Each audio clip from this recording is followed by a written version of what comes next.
everyone, today I'm here to do my July book haul. And I have about 13 books. Yes, that is a lot of books, but the good news is I've already read like 4 of them, so I feel pretty good about it, you know? Sometimes you need book hauls and you're like, I have 15 books, and you're like, I haven't read any of these, and these are 15 books on my shelf that I have not read, and it adds to the pressure. But I'm happy to say I've read some of these books already, so I'm like, I feel a little bit relieved. A lot of them I bought, some of them I've gotten boxes, some of them from publishers, so let's just jump right on it. The first one I just got this week, and I just started it, is Truly Madly Guilty by Liam Moriarty. This is her brand new book, and I had to pick it up the day it was released because I'm obsessed with her books. I have read What Alice Forgot, The Husband's Secrets, Big Little Lies, and The Hypnotist Love Story. So I've read 4 of her books. This is all about a barbecue that's kind of like gone wrong. It's about 3 different couples. Usually Liam Moriarty really writes stuff like there's a big event that you know about in the very beginning, like this big shocking thing, and it takes a whole book to really unwind it, and it doesn't like really delve into a mystery, I would say. It's more like a thing that's happened, and you go into the backstories of these characters, and then finally at the end she writes amazing endings where it'll grip you and throw you for a loop. And yeah, I'm excited to read about this one. I haven't read too many reviews on it, but I'm hoping to like it because I really like the majority of her books, and yeah, I'm really excited about it. I'm so excited about it. The next book I've already read and I liked it a lot. A Woman in Cabin 10 by Ruth Ware. And I just love this cover because the rain on this cover is like hard, like you can feel it. It feels really cool. An adult mystery / thriller novel. It's about this woman who is a journalist, who is a travel journalist, and she gets the chance to review this new cruise ship called the Aurora, and it's a very, very small cruise ship. It's like a big yacht. Only like 20 passengers are on it. And one night she has been drinking a little bit, and she's up really, really late, and then she hears this huge sound of somebody being thrown overboard. And she doesn't see it, but she hears it, and tells the right authorities, and nobody believes her, and all the passengers are accounted for, but she knows what she heard. So it's basically uncovering the woman in Cabin 10. Who was she? Why did she die? Why is no one believing what this woman is saying, that she has died? So, like I said, I did already read it. I will have a review coming up for it next week. I liked it. I wouldn't say it's like my favorite mystery thriller, but I still really enjoyed it, and I'm glad I'm branching out with the mystery thrillers. But I'd say if you are new to mystery and like thriller things, I think this would be a perfect one to start with. It's not too scary. It's not going to keep you up at night. It's got enough to grip you and enough to like get your nerves a little jostled. The next book I have also already read, and that is It Ends With Us by Colleen Hoover. Atria so graciously sent this to me, and this comes out August 2nd, I want to say. This is all about a girl named Lily who's had a really rough upbringing, and finally she's grown up. She's moved to Boston. She is opening her own business, and she meets this neurosurgeon named Ra, who is very arrogant, very boastful, only really cares about his career, and of course love happens, but things really come into play that really mess that up. Like I said, I've read this and I really enjoyed it. I will say this is my favorite Colleen Hoover book by far because I think it was just, it gripped me more, it was more emotional, and I will say, I hope this is not spoiling, I just want to say trigger warnings for anybody that wants to attempt to read this. This does deal with domestic violence and domestic abuse, so, you know, just know that going into it, but I think Colleen Hoover handled it so very well. It really opened my eyes to it, and I will film a review on it coming up very soon, but like I said, this is my favorite Colleen Hoover book. I really think she just outdid herself in this one. She writes new adult books, and it's got a lot of steamy stuff in it, so just be aware of that also going in. But like I said, I've already read it, and I really, really enjoyed it. And the last book that I'm showing you that I've already read, because I've read 3, that's not too shabby, is Vicious by V.E. Schwab. This is my first V.E. Schwab book, and to say I'm obsessed with this book would be an understatement because I am just beyond obsessed.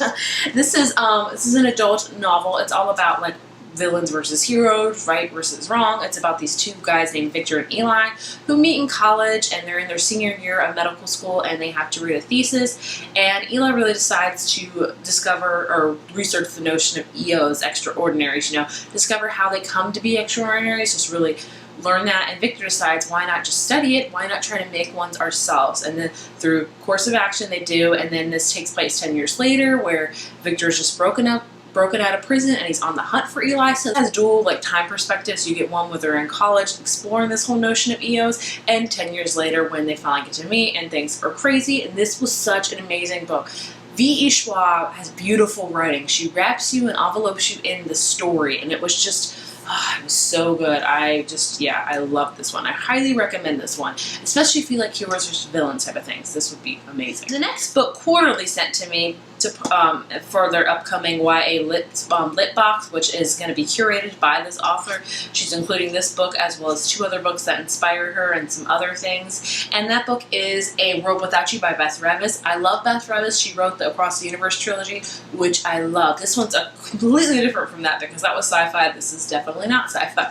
This is all about a boy named Beau who has always had delusions that he could travel through time. He swears he's seen the Titanic sink. He was in the Civil War battlefield. He just knows that he can travel through time. So his parents are aware of his delusions and they decided to send him to school for troubled youth. But Beau assumes he knows the truth. He's actually attending Berkshire Academy, a school for kids who have superpowers. So there Beau meets this girl named Sophia who he falls in love with. She has the ability to be invisible. And so Beau tries to help Sophia, but Sophia falls into this really deep depression and eventually commits suicide. So obviously it's very grief-stricken, but Beau does not believe she committed suicide. Beau believes that she is stuck somewhere in time, and now it's his job to save her. So this book is all about discovering, I guess, delusions. You know, can he really travel through time?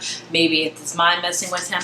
I don't know. I've heard really good things about this, so I'm excited to read it, and I really think this will be a great, you know, mental health and type of book like that. But yeah, I'm excited about this one. Book I got in my Owl Crate box, which if you want to check out that video, I'll link up right here. It was the Good versus Evil box. And the book that came in it was This Savage Song by Victoria Schwab. So to say I'm beyond thrilled about this would be an understatement, because after Vicious, I was like, give me everything Victoria Schwab, everything V.E. Schwab. This one is her new young adult novel, and I think this is going to be a duology. This is all about monsters versus like good people. This is all about like demons and monsters versus just regular humans. It's named Kate, who wants to be as ruthless for her father, and a boy named August who wants to be human. And it says their city is divided, their city is crumbling. Kate and August are the only ones who see both sides, the only two who could do something. But how do you decide to be a hero or a villain when it's hard to tell which is which? So it sounds very similar to her Vicious plotline, like, you know, with the blurred lines between good and evil, heroes versus villain, right versus wrong, because sometimes those lines do get blurred. And I am excited to read this because I've heard really good things about it. The next book Penguin sent to me, and I was like, I opened my mailbox and I saw this, and I was like, okay. And that is Nerve by Anne Ryan. I hope I'm pronouncing it right. If you can see this, you obviously probably know it's already a movie now starring Emma Roberts and Dave Franco, I think. And when I saw the trailer, I was like, oh, it looks okay. I'll Redbox it later on. Maybe it's nothing I'm not going to go jump over the moon for, because it sounds just kind of weird. I didn't know it was based on a book, because it is. So a game called Nerve, I'm going to say. Yeah, Nerve. You can either be a player or watcher, and people like give you money to do certain things, and I think Nerve eventually takes over. I don't know. The trailer looked kind of creepy. But then I was like, the plot line of it sounds intriguing, so I was like, maybe I'll read the book. So when I looked up Goodreads reviews on it, they were not pretty, guys. They were really not pretty. A lot of people say you've seen the trailer and then you learned that this was a book and you came to see if they were similar. They're not. The title of the book, the similarity ends there. Like, they're completely two different things. And not only that, but I've heard the book reviews on the actual book Nerve are really not good. So I don't know if I'll be getting to this or not. I think it's cool that they said that to me, because I think it's a cool cover and stuff, and I'm excited about it, I guess. But I don't know if I'm going to read it, because I've just heard really bad reviews on it. The next book, I want to say Harper's Collins sent to me, and it's called Kook, and I've never heard of it before. It's called by Christopher Vick. It's all about these surfers, and Kook is actually surfer slang, a learner, a wannabe. So I'm guessing it's about somebody learning how to surf, and I know there's this huge wave or something. I don't know, but that sounds cool. I mean, it kind of reminds me of Blue Crush, which is an amazing movie in my opinion. Too many things about this one, but I love the cover, how just simplistic it is, and with the kind of paintbrush on there. It's really pretty. The next 2 books Sissy and Hyperion sent to me, they're actually in my middle grade reads video if you want to check that out, because I am doing a giveaway on these 2 books, so yay. And they're middle grade books, obviously, like I said. Seraphina and the Black Cloak, and the sequel Seraphina and the Twisted Staff. These are obviously middle school, but they're kind of darker. It's all about this girl going on this quest to find this man in the black cloak that's like stealing children. And I haven't really read what the Twisted Staff's about, because I do eventually want to read these, because they sound really cool and I really want to get into more middle grade reads. But like I said, I will probably be ending the giveaway here probably in the next couple of days. So definitely check out that video if you would like to win a copy of each of these books, because yeah, who doesn't love free books? Really. The next book, Bloomsbury, sent to me, and I'm quite excited for this book because it sounds very intriguing, and it sounds to be like it's kind of an under-the-radar book, which I need to get more into again. And that is called Life in the Fishbowl by Len, Vlaso. I don't know how to pronounce that wrong. This is all about a girl, I forget her name. It's all about a girl who has her life. Her life's not her own. She's stuck in her house because her father is dying of cancer, and he decided to sell his life to the highest bidder. And the person that bought it was on eBay, and it's actually this reality show. And so they are they're streaming their show all the time. It's kind of like the Truman Life, if you will, but they're aware of it. But yeah, I'm excited about this because this is all about her, her life is not her own. She's on reality TV constantly and everything. I know this has dual narratives, and you even get a narrative of her dad's brain tumor, so that is very intriguing. So I'm very excited for this one. It doesn't come out till January 2017, so I'm probably not going to read it until around then, because I don't want to do that to you guys, read it and be like, oh, this book, but you can't get it yet, I'll probably wait around to that time to maybe read it and let you know what I think about it. The next book Atria sent to me is called Love Her Madly by M. Elizabeth Lee. So, tongue twister for some reason.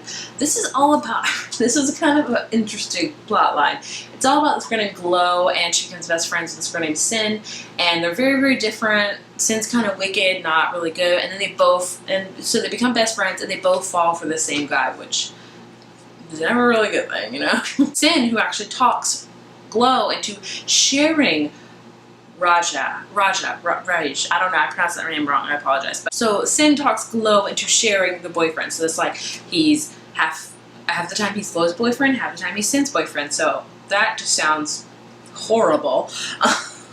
But things are going well, and then Glow realizes something about Sin, and they go on this vacation to Costa Rica, and then Sin disappears onto an island and something like that. And then 10 years later in New York, Glow thinks she sees Sin, and all of a sudden you start to get whiffs of what happened back then, and you may be wondering, maybe our narrator Glow isn't really telling us everything. So it sounds very interesting. I definitely will read this because of the whole mystery behind it, but I mean, I don't sharing a boyfriend, it's not gonna end good. Not gonna end good, guys. Book I got in my Muse Monthly box, which I did not film a video for, but I have an Instagram post. They are a box every month where they send you a book and tea. So if you really like tea, I would highly recommend that, because I know a lot of people love tea. I'm new to tea. I really only drink sweet tea, but I'm trying.